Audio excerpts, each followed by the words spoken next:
Next up are Ben Simmons and Joel Embiid. Sixers embarrassed themselves for years trying to land two superstars in the draft. You saw it. And they landed Simmons and Embiid within 3 drafts.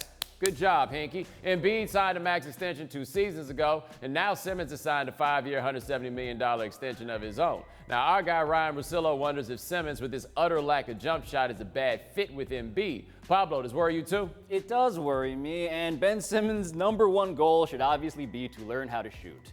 But his #2 goal, given that that's seemingly pretty unrealistic at this point, it should be to get people to stop calling him a point guard. Because I feel like a lot of this, Bo, is about the fact that the point guard can't shoot.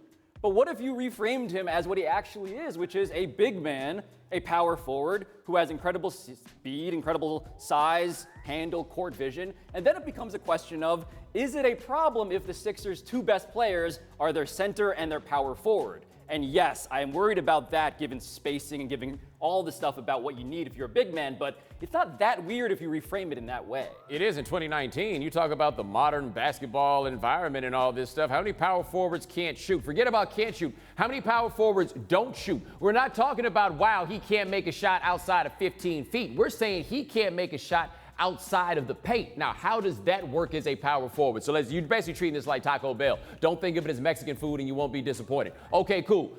What kind of food is this? Because a power forward in the NBA in 2019 is not a dude who only shoots in the paint. That is not even a center at this point. So are you sure that just calling him a different name fixes the problem? Well, I think it does make us think that maybe Ben Simmons can exist in this way. Maybe he is the entree of this weird meal. But what else is here? What else is on the menu? Because what the Sixers have done, which is strange, especially in 2019, is they've gone all in on size. So the 3rd best player is Al Horford. And Al Horford is one of these guys who defines definition too. Why does he do that? Because he can play in the post. He's excellent at doing that. But he's also a guy who could theoretically stretch the floor. Do they have enough guys around Simmons and Embiid that can play with them together that enables that? And that's where I have questions for how the team has been constructed. Does that defy definition, or is that just a power forward in the NBA? Like what you described from Al Horford, it's not like there's only one of these guys, right? Like Giannis, that's a guy that defies definition. Al Horford is an NBA power forward in 2019. I don't know if there's any place in the NBA for a dude who does not shoot outside of the paint,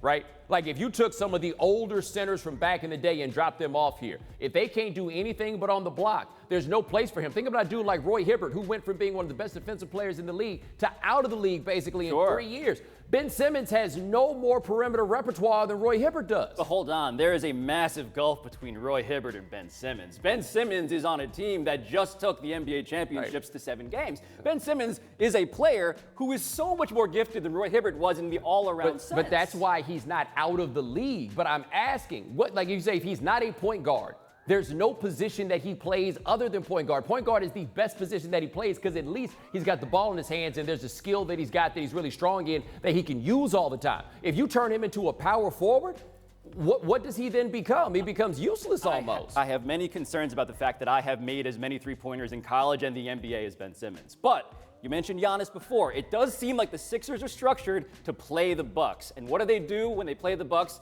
They put all those big bodies on Giannis. That seems to be the bet they're making, and I hope that it works. Thanks so much for watching ESPN on YouTube. For more sports analysis and highlights, download the ESPN app. And for live streaming and premium content, subscribe to ESPN+.